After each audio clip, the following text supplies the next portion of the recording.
Worst car I've ever took on in my entire career. Graveyard Cars in 5, Junk. 4, Wadded and twisted. 3, Should have been scrapped. 2. That car's bad.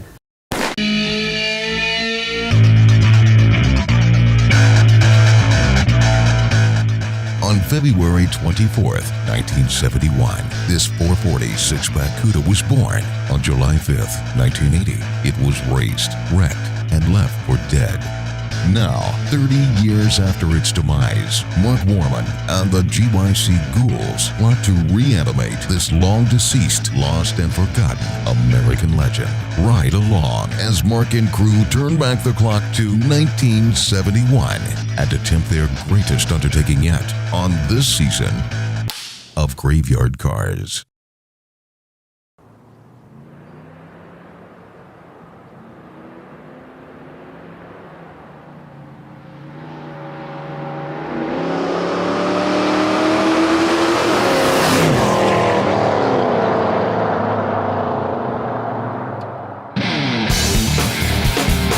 Graveyard Cars isn't a fantasy show, it's a reality show. It's a reality show about restoring Chrysler muscle cars back to their OE condition. We make them perfect, exactly the way they were the day they left the showroom floor. That takes time, it takes expertise, years of experience. Quite frankly, it takes me. The cars that I restore on Graveyard Cars, they're dead. I don't do cars that need a paint job. I don't do cars that need a little fluff on the interior. In some cases, they've been on fire. They've been hit by a train. They've been sideswiped. They've been buried, burned, blasted. We crushed better cars than these. I'll be using equipment you've never seen in any other television show. We use a frame rack that has the collective ability between 3 towers of pulling 30 tons. It can split your skull open.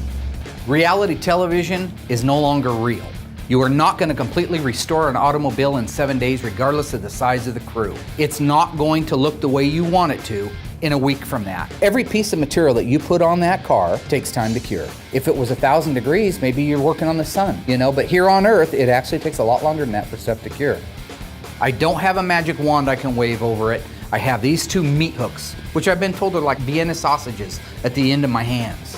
This is reality television. I have 4 guys that work alongside me. They may not be the brightest bulb on the string, but they're good workers and they're cheap. When I'm finished working on a car, I won't set any time records on it, but you can bet one thing, it'll be the best there is.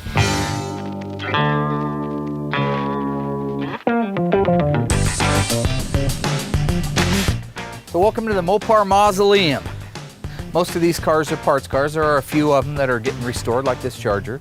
But the Challengers that you see here will donate body parts and pieces and nuts and bolts and fasteners that are imperative to restore the cars that we're working on. A lot of this stuff just isn't made anymore. I mean, we can get new reproduction fenders, but you can't go in and you can't get a reproduction wiper motor. You can't get the correct nuts and the bolts that fasten all those pieces together.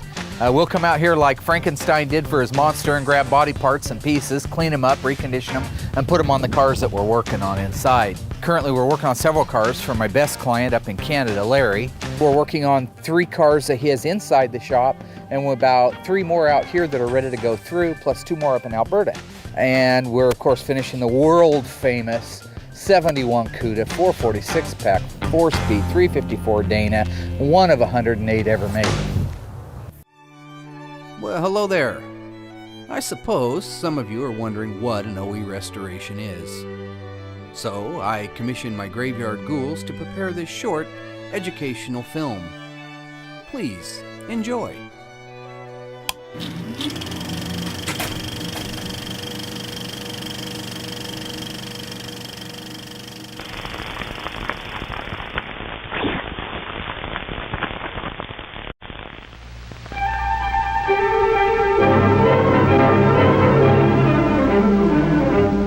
From the earliest horse-drawn buggy to Henry Ford's affordable mass-produced Model T, man has sought the most efficient mode of transportation.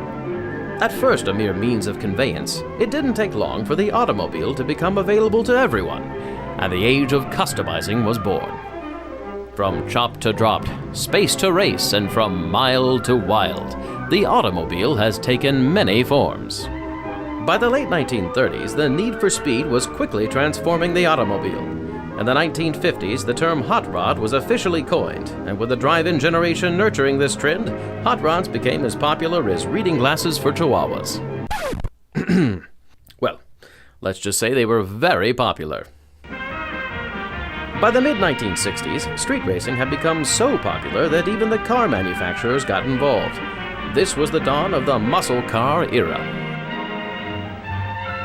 In 1971, in what most consider the muscle car's pinnacle year, Chrysler fused the legendary 426 Hemi with a compact and sure-footed Plymouth Barracuda.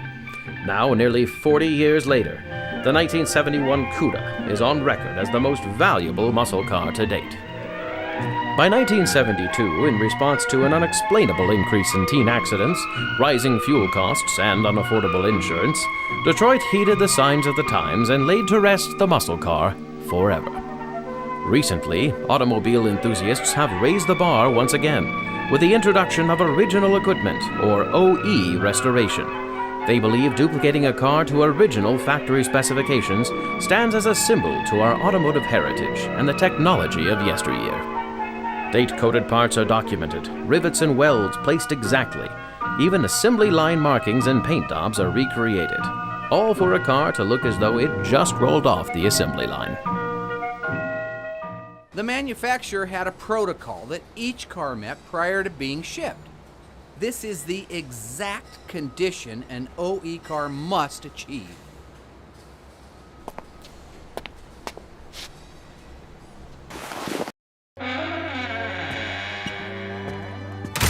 It is this attention to detail that has given Graveyard Carz international recognition as a leader in Mopar restoration. The Red 69 Coronet is supposed to be done February 1st. Tomorrow. This is tomorrow. We might make it.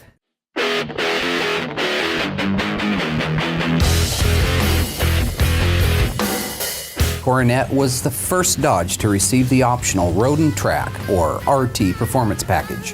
The 440 Magnum and legendary Hemi Coronet RTs ruled the streets and dominated the drag strips until their demise in 1970.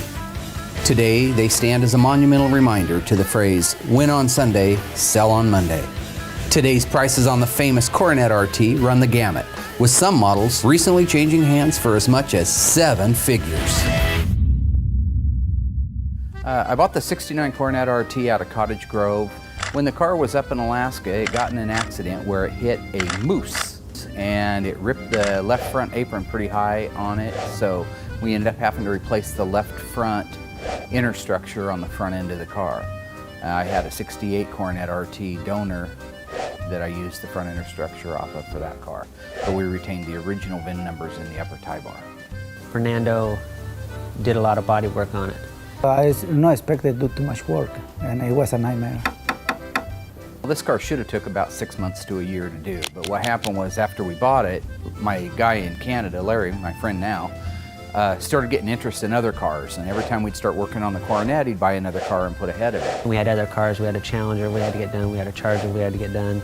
We had a GTX that we had to get done. When we got serious back on the car about 6 months ago, Larry said, let's get that car wrapped up. It's been apart too long. There was times it sat for months. We were about 3.5, 4 months into that, which was really about 2 months to 3 months worth of work left when I helped him strike a deal to trade it for a 70 Dodge Challenger RT 446 pack. Mark blamed it on Larry, yes. Larry pulled the plug on the funding of the car. Well, the timeline got shaved considerably. It went from having 2 to 3 months left to having 2 to 3 weeks left on it. The car was not going to be finished or completed in time. It was very tight, very tight. Yeah, it was a setback. We were really scrambling to get that car done on time and meet the deadline. You know, my worst fear was when we started making the pulls on it, that the quarter panels were just going to rip off the car, that the roof was going to pull away from the A-pillars, that the firewall wasn't going to walk out. So it was important, other than Fernando and myself, we're the only ones that have actually done the frame and the unibody work before. So it was real important to get everybody together on the same page of the book, find out exactly where we're going to make our pulls and how we're going to make our pulls. Okay, you see the crease? It's just like your nose right on the side, right there. I don't think that's creased as much as my nose. Actually, So- it looks pretty much It good does image. actually, doesn't it? I have to agree with you on that one. We can't start cutting off old sheet metal with the intention of replacing it while the car is still twisted. So was this car a fog light car or not? Because in '71 it was an option on It was a Cuda. Are you showing off for the camera? No, I'm just talking to you. Everybody out there already knows that. So it's very important to make those pulls in the right areas so that we can have a square car when we start welding it back together again.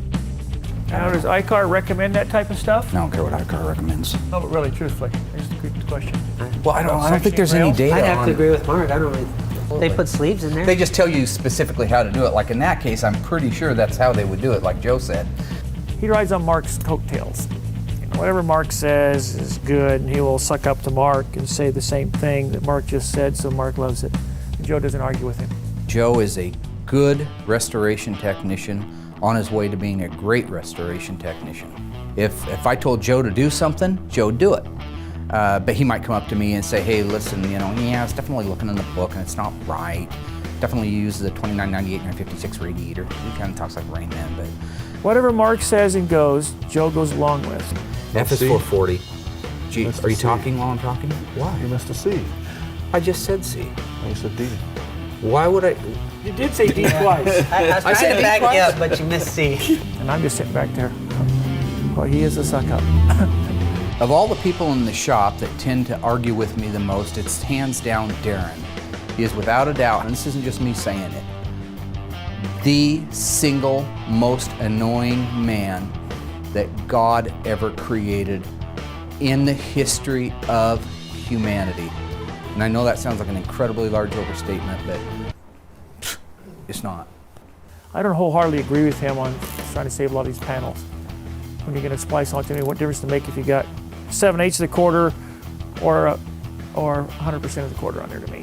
When you begin to lose original parts off the car, you begin to lose its value. You take off, both quarters going to be replaced, 5%. He's talking about saving the right quarter panel? I don't see it.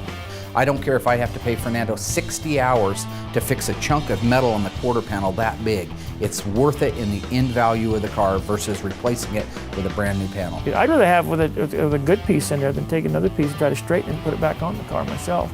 Once it's been cut off, it's been cut off. Quarter panel's only original one time. Well, I like to start put hands and start play around. I'm sorry. I like to play right now. I can't understand him. Fernando is difficult to understand. He needed to chop it up and get new ones. Fernando's worked with me for over 20 years. He is one of the best technicians I've ever worked with. He can do frame and unibody like nobody else can do it. He doesn't speak any kind of a vocabulary of any sort. He makes noises, and so I work together with him on the noises and try to figure out what they mean. Nando, you need anything come over up the put or no? You good? Okay. So what I just asked him, very simple, would you like some help putting the door on the Ford truck? And he said, no, he's fine. So, you know, to the naysayers that say this car is impossible to restore, you know, I can't argue with them until I've actually done it. I think that we'll end up saving about half the floor, all the firewall. We'll save the roof, the sail panels down as far as we can get them. We'll probably, missing's obviously in bad shape, till I can actually put my seal on it and say that I'm done, and this is done the way Mark Warman at Graveyard Cars would do it. You don't think you could fix this? This 71 Cuda is about as bad as I've ever built. There's a lot of dissent. Nando thinks it's junk. I can't wait to go on it. He told me earlier it's all going to pull apart. Nando, you didn't say that, right? Yes, he did. You didn't say It gonna that. be easy. It gonna be easy. Why do you make stuff up? I didn't make that up. Ask if he said it or not. No, he said it. Look me in the eye without smiling and say it's the truth. The truth. It's the truth. See, why are you smiling like a fool? Because you're lying, that's why. Nando, did you say that? This car will be restored back to OE standards using as much original sheet metal as humanly possible. I just started writing a list of what I think the body parts that we're going to have to replace are going to be. You can do anything, it just takes But- money. Who's doing that? Who's saying that? Oh, hi. We're down here. Royal and I grew up together. Even back at 12 years old, he still needed his space. Always needed his space. What do? You don't do anything. He doesn't go to school, he dropped out. He sits around all day. Why would he need more space? I don't know. He's a pretty knowledgeable Mopar guy. I've taught him everything he knows. He drives a 67 Coronet RT 440 automatic car that I helped him restore a few years ago. Won a couple of best in show paint jobs. And That's probably because I painted it. He likes to really make fun of Royal's head. Royal has no hair on his head. And he calls him Chrome Dome and makes fun of him having a helmet on all the time. And hey, Royal, turn that light off over there, and there's no light over there. It's really the Royal's head with no hair. It just shines. Sure, my shining personality lights up every room. You get as correct as you can get. That's all you do. Right, Ron? Absolutely. There's a shine in here. I wonder what that is. The guy with the built-in football helmet? You know, I don't consider it an insult.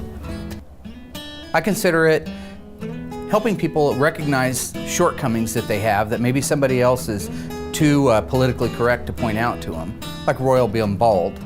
And I bring that up in kind of a humorous fashion, so I don't want to hurt his feelings, so I'll make a comparison to a football helmet. Mark has insulted me on a daily basis. That's part of who he is.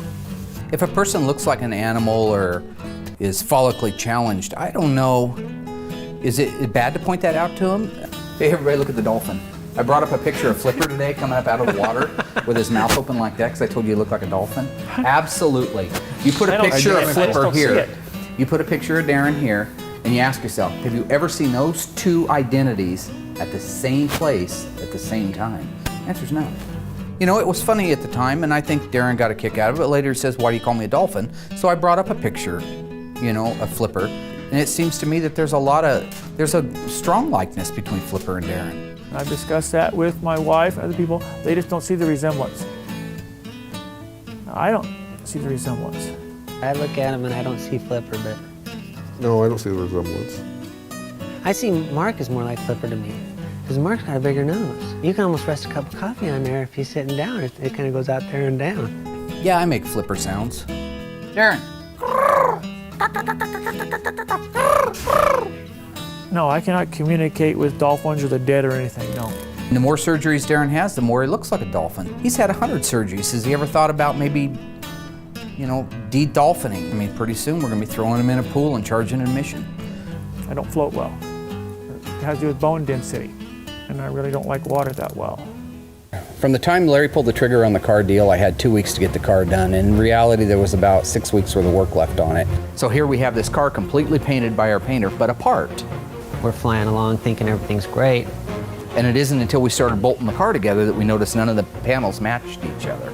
You really can't put all the pieces together. You can't put the seats in, you can't put the interior, basically everything. I mean, if you're gonna have to repaint it again. Mark was a little stressed.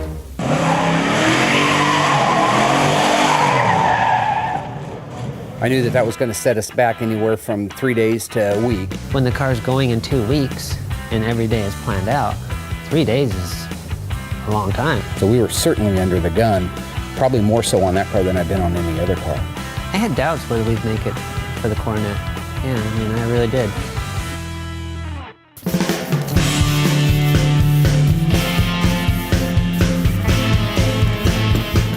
When I hung the door on the Coronet, just exactly happened what I didn't want to happen. The colors didn't match. He didn't put enough coverage on the body, and he did put enough on the doors. So when we hung all the sheet metal on it, this looked orange and this looked red, which is exactly what I asked him not to do. We put the doors on, the fenders on, then you're looking at it as a whole picture, and you can clearly see. I mean, you have a red car and an orange car. To properly do one of these cars, body and paint, it takes time for the Bondo to cure properly, for the primers to cure properly. So when those products cure, they shrink. If we were to force this thing, all the primer, all the Bondo, all the paint, all the base, and all the clear in just a couple of days, 6 months from now, it would be all sucked back and hazed over. It looks like, you know, a mass production cheap paint job. The problem about some of those shows is the camera hides everything. So when the cameras dive around these cars, they look like a sheet of glass. I don't know, maybe they got magic paint. Maybe they got the paint from the same place Jack got his beanstalk beans from. I don't know. All I know is mine takes a lot longer to cure.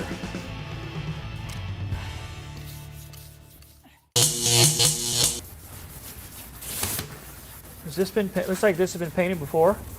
You know damn good and well it has. You know exactly why, too. Why? Not everything's a setup for the camera. Yeah, I try to set them up a little bit. So if you do paint the panels off the car, it different times. Supposedly, if you put the same number of coats, it's going to match.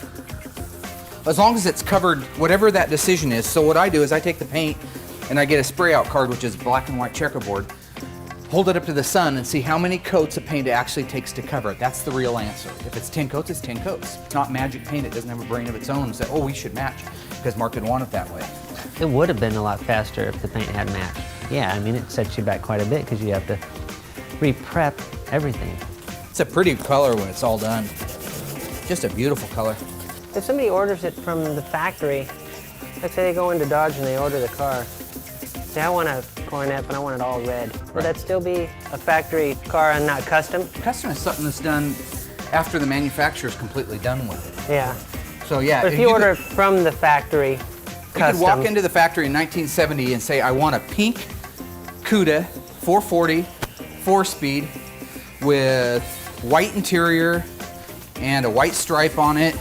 And as crazy as that sounds today, that is a factory car. It's also a very rare car. The paint code is FM3, Foxtrot Michael 3. You gotta give him credit, you know. He knows more about this stuff than I do. And they say pink cars are the lowest demographic made, except in the AAR and the TA. They actually made quite a few of those. But you don't know if this car was special ordered like this or just came like this. Can you actually work? Who are you talking to? Well, I just see you kind of walking around over there. Would I consider Mark to be a motivator of people? No, not really. No. Doesn't seem to work on me. Okay, we're about done here. Yeah, because I think... I gotta have this thing in the booth.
Rain Man, make sure you get that 71 Barracuda up on that hoist for me, though. Consider it done. Yeah, consider it done.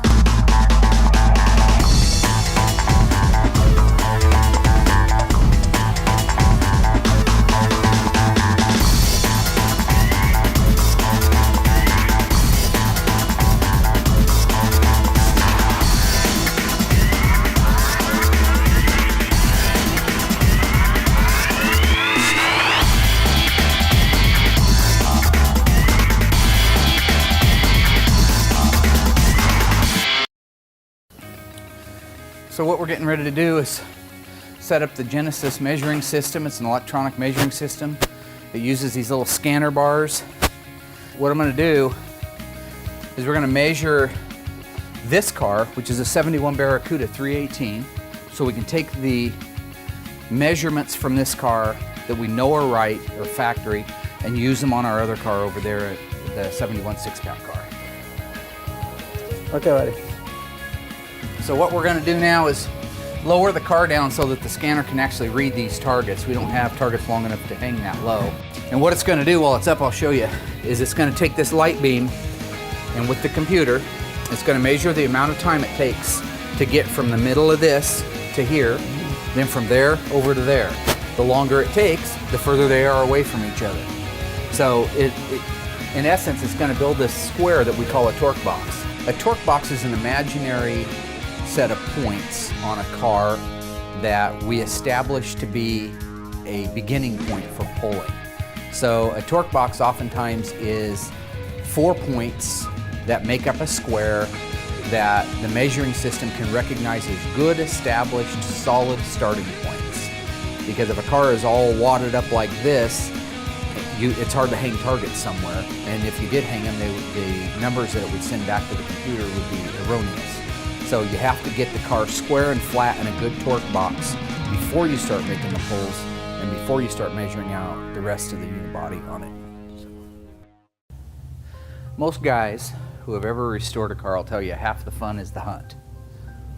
So ever since I was a kid and I would round up a car and make a deal on it, I always would take my time after getting the car and figure out where was it sold new, who owned it, where's the motor if it's gone, where's the transmission if it's gone. Today it's not just about the fun of it, but can also add to the value of the car. So if I were to take my 71 Cuda and go out and find the original motor and the original transmission, then that could add to the value of the car.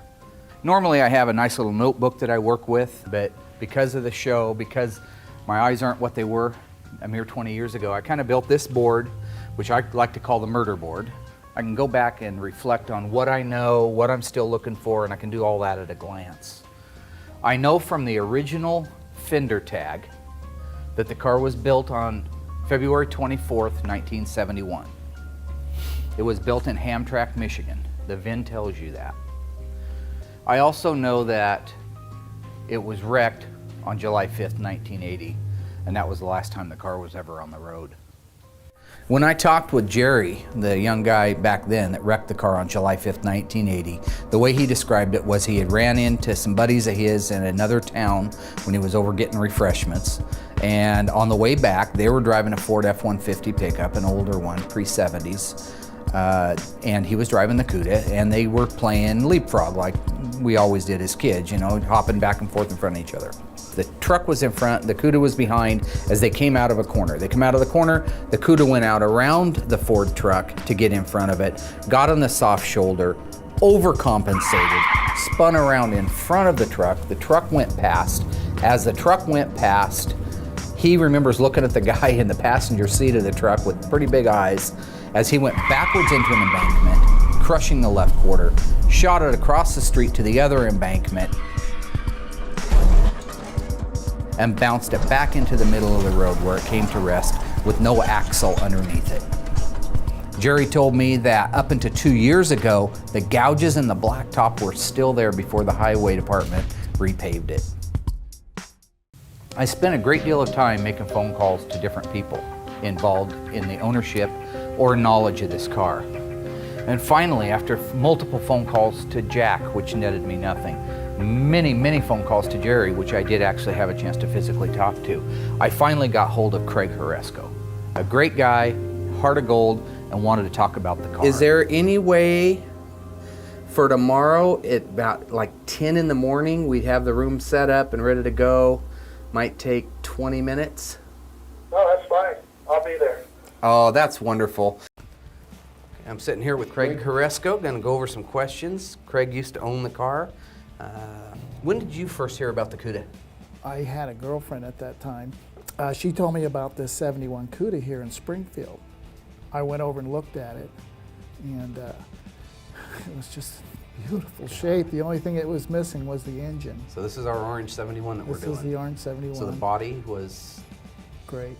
Oh. Beautiful. I think I paid $500 for the car. Yeah, if you add some zeros to that, you're pretty close to what we paid too. Yeah. Not bad. You put the motor in it, made it run and drive. Was the transmission in it? Yes. So it was the original transmission at that time. Body-wise, did you add anything to the body? I put on, there was a luggage rack that was on the 70 Cuda, and I took it off and put it on that car. Ah, So you installed the luggage I rack. installed that. How long did it take you to sell the car? 4 to 6 months it sat there alongside Highway 99 right outside of Monroe. And I had one caller on it. Yeah, that wouldn't be a problem today. If you had a chance again to own a car just like that, is that what you would choose of your muscle car dreams? Yep. Just like Without a that? doubt. Yep. This Cuda, when I first laid eyes on it, I knew it was something special. A few people knew later what it was. Yeah. I didn't realize what it was when I owned it. You didn't know it was one of 108 cars ever built. When did you hear about the accident? that totaled the car? I think one of my friends came up and told me where it was sitting. It was originally towed to Monroe, where they kept the school buses, right across from the post office. You guys, that is a resurrection for sure, that project. I don't know. Man, I couldn't imagine taking on something like that. And good luck with that. You must have the talent to take on something like that, man. Well, thank you. That's great. After I met with Craig, he agreed to meet us out in Junction City and take us on a tour of what he knew were the historical landmarks of the car. And he took us out to the area where the car was wrecked, because he had heard the urban legend of it too. You think we're safe to park here and walk it? Oh, let's do it. Let's get out and go. And so we found the original highway that it was wrecked on. We found the old Sheriff Carnahan's place, and we reenacted how the accident happened and where approximately it would have came to rest in the middle of that highway. The way it was described to me, he came out of that corner down there playing leapfrog with an old 67 Ford truck. He goes out and passes the truck, but he gets over into this shoulder. And when he starts to drift down, instead of just gently pulling the steering wheel back, he just cranked the wheel. So he says when he cranked the wheel, it came over into this embankment over here with the right quarter in first, because the car looped all the way around. It would have looped around in front of him, come in like this. It would have hit the left quarter, shot it across the street, and he would have ended up like he said. All of the facts added up specifically and exactly to the way the guy who wrecked the car said that it happened. After a little bit of research, we've narrowed it down to this stretch of highway, because that house right there is where Sheriff Carnahan lived when Gary O'Brien wrecked that car.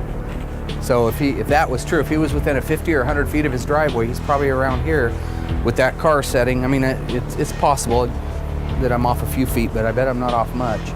Somewhere in this very footprint right here is where that car came to rest.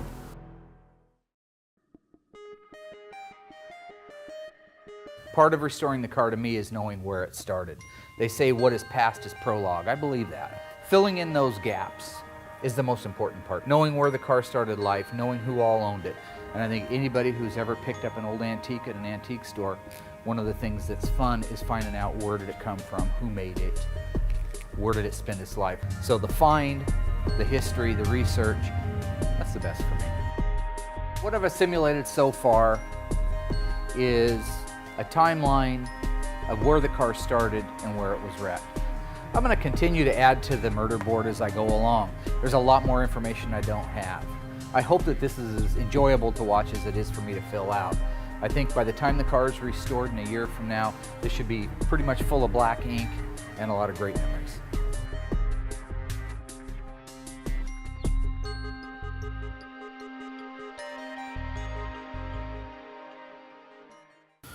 Should be a lamb fry, and go hang this over there in the other target for me. What is a lamb fry? The car was too narrow, so one of the first things is it has to be the exact same torque box as the factory specifications are. It just pushes in. It's supposed to face a certain direction? Yeah, they have to face towards the scanner. And where's the scanner going to be? Where it is right now. Okay, I didn't see it there. Yeah, I could see where you might not. All right, turn it around to face the scanner.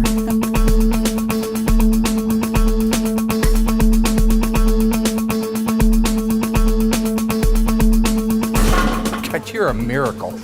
It's just crazy, I know. I've never seen anything like that in all my days. Turn that target around and face the scanner. What scanner? Scanner's sitting right in front of you.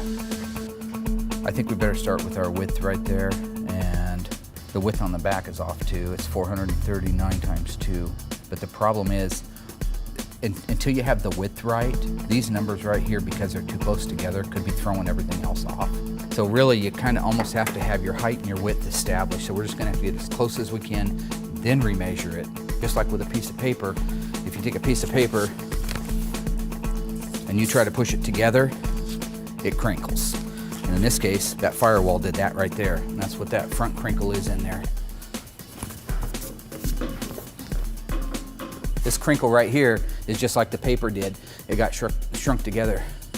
So we're gonna have to pull the width out, and we're gonna have to pull the height down so it reads the exact same height as the good car.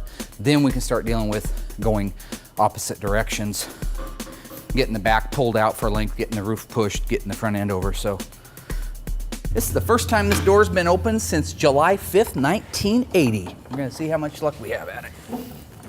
I was afraid of that. Oh, wow. It did. Huh.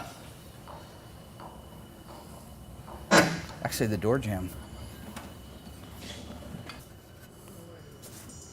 Wow. I bet that door could tell a story or two. It's actually in pretty good shape. This door jamb's nice. Here's a lot of the original Hemi orange paint.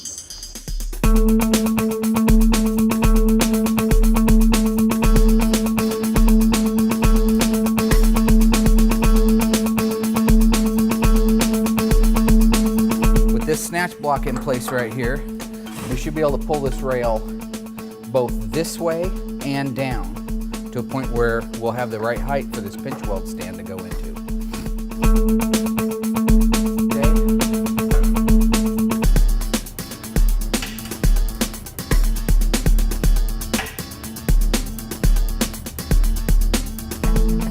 It needs a ½ inch down. You need another pull. Yeah, do it when I'm walking behind it because I like my face torn off. If you could. That's one of the things I try to tell them always, be careful. There's no careful. You see the hat? There's nothing in that hat. So while we had pressure on it, the firewall, it was nice that we could get in there and we could stress relieve the firewall where that big crease was. We got in there and we worked that around and that pulled out very nicely. You could watch it actually from the very front of the car as we were loading it up. But it looks like everything pulled out actually pretty good. The frame rail came down to the height that it was supposed to be at, and the pinch weld's exactly where it is on this side. We got some of the crinkle out for our first pull. Is really good. It's better than I thought it would be. I was kind of worried that it wouldn't move, but you can see it's actually unwrapped from there a little bit. The firewall, after the pulls were made, I have absolutely no doubt I'll be able to save everything. I always thought that I could, and I was right about that. Some of the skeptics that roll their eyes and do their little huffy puffy things through their lungs were wrong again, and it was obvious as it was coming out that there was a bit of jealousy in their faces. You could see it. If you guys ever caught them, if you go around the car and you kind of catch them back, you'll see that they're hiding their green color of envy because they know I was right. Mark walks around, he walks with his chest way up here and lowers his voice. And he's almost like that Hell's Kitchen guy, whatever his name is. Mark abuse people very bad, constantly, 24 hours. Is the way that he is. Right there. You're a fool. First off, you know that's right now, you know you're going to be pushing me out. I can feel. Something's going to push you out. His nose is so big that every time that he lies, he's going to be growing. And I'm Pinocchio. Yeah. I'm the f***ing character from Disneyland, whatever. I never got to go. My dad died when I was 12. But if I had, I know that it's some kind of fairy tale about this doll that tells lies and his nose gets bigger. Is that what you're saying? You're saying every time I tell a lie, my nose gets bigger. I met with him. Nose. Never see your face in the mirror. Have you ever seen yours?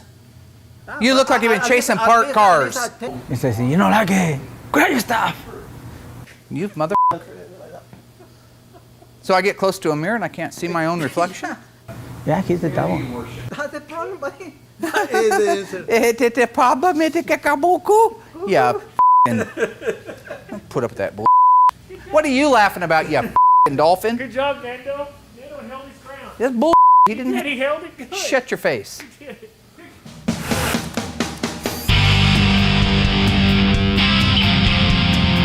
Tomorrow the Coronet goes away. The guy's going to be here from Michigan to get it. Awesome. I come out to do the final wet sand and buff on the hood, and there's a dent in it. Hello, little dent. And it just happened on its own. You might have heard of it. It's like spontaneous combustion. Absolutely, nobody did it. Nobody has any idea what I'm talking about. All they know is it's there.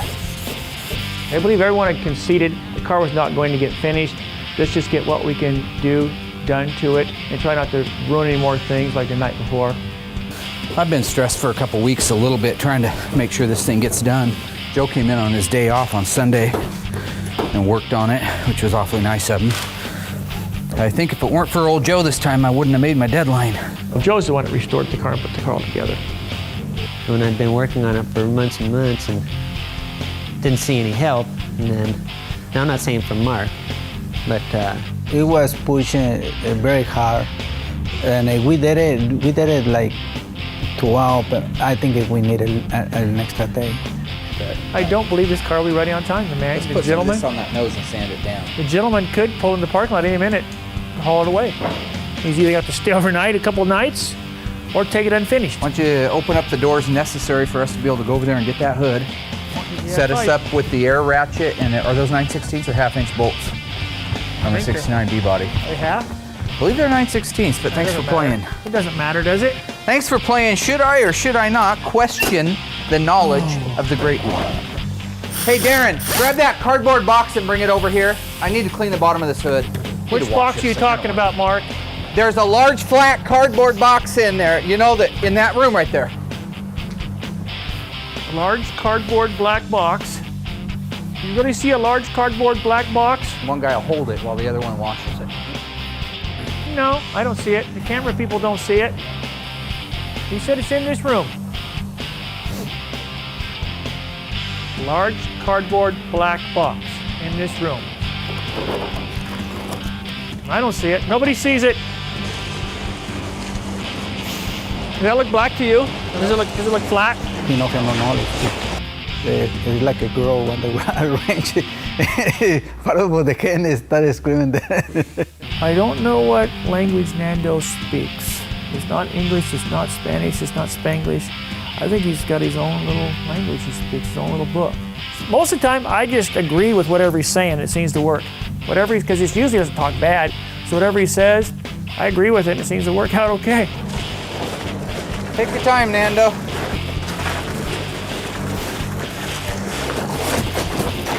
Just Dumb and Dumber, look at that. Mark started picking be offensive. It's because things not go his way. But Royal's a ridiculous looking dude, isn't he? Really? Okay, the more stressed Mark gets, the dumber we get. There's Royal's head. There it is. Somebody should put a shift pattern in the top of his head like that. We just need a shifting pattern in the top of his head. When Mark's stressed, I think everybody's stressed. Don't worry, take your time. I'm trying, Joe, okay? Oh boy, somebody's gonna get hit tonight. Well, Nando's the one. I'm gonna authorize a sweep kick here in a minute. Mark gets a little more verbally challenging. If I can help one freak realize his disfigurements, and he does something about that, the world's a little better place. Forward.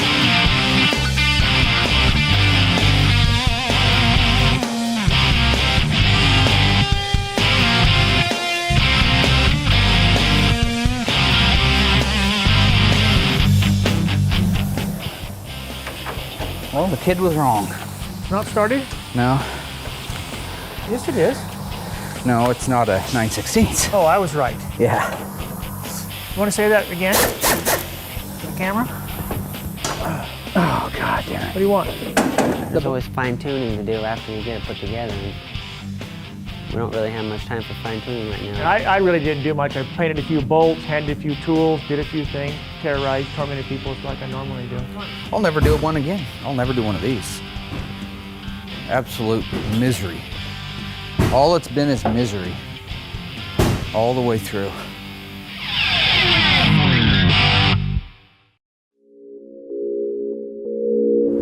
Honestly, as much trouble as this car was, I think I'll have less actual trouble doing that Cuda than I will doing this one.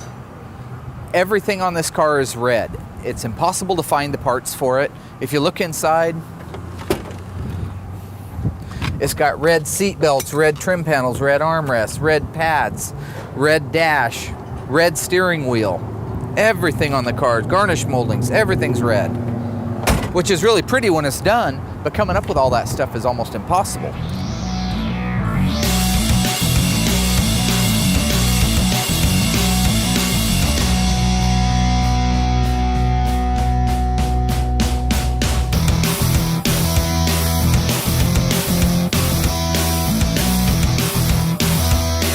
The guy got here around noon on Saturday, and the Challenger that he brought out was in pretty good shape. I mean, there's a lot of little things on it. It's kind of like our Coronet. There might be some things on it that you do differently if you had a little more time. The car we got in, it really looked good from a distance, but as you got up close to the car, you could see a lot of imperfections, a lot of wrong piece and parts on the car. It was an all right car, but if you're going to put your name on a car or say this is what it is, I mean, the guy pretty much wrote, you know, a small novel online about the car and used all these colorful words. It needed like it's not a full restoration. It was a lot of detail was not done. What do you think of this? It's okay. It's all right. It's fair. It's got a huge old swelling coming up through this quarter right here. It looks like somebody put a TA antenna on the wrong side of the car. There are problems with the black car that I would like to just redo the whole car, and it was sold to us as a driver. It wasn't sold as a complete, beautiful OE restoration, so there were no surprises there. Okay, so here's the fender tag for it. Okay. Let's see, WS23L9G138. Okay. 128. WS23L9G 138 128. Alrighty. So title and fender tag. I will put that in my box. And you must have a title and fender tag to that No, one. they didn't give me nothing for that. All they told me is give me the car and the keys. So they might. I think they overnight that to you. Okay. I'm a little bit out of the loop on the transaction. The black Challenger's here, and I think it's probably what Larry's expecting. The numbers are all right. So I from that standpoint, I think he's fine. But what was your and Larry's discussion on titles and fender tags? I've got your title and fender tag here, but your guy says he didn't get one from you. Okay.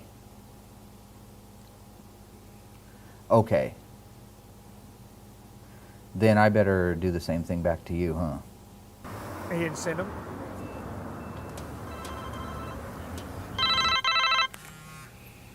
Hello. He says he just doesn't normally trust his drivers to take the tag and the title when they drive. So he said he's going to FedEx it on Monday, but I think I'm going to go get my fender tag and title back and FedEx them on Monday too. This has been just a nightmare to get done. I am so glad that it's going away. I couldn't be happier. I hate this car. I've grown to actually hate it.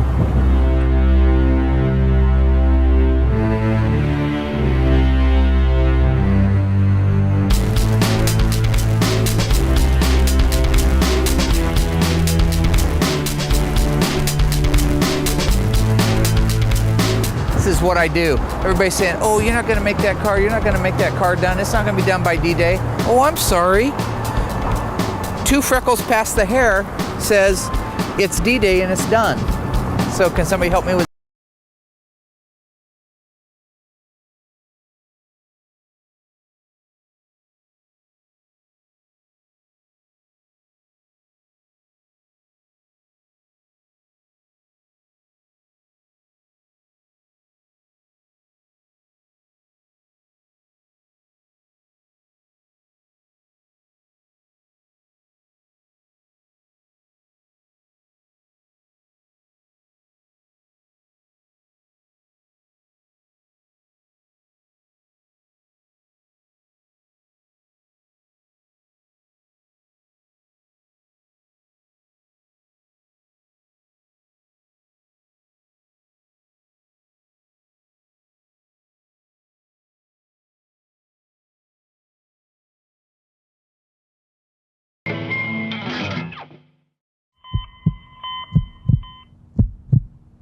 right here.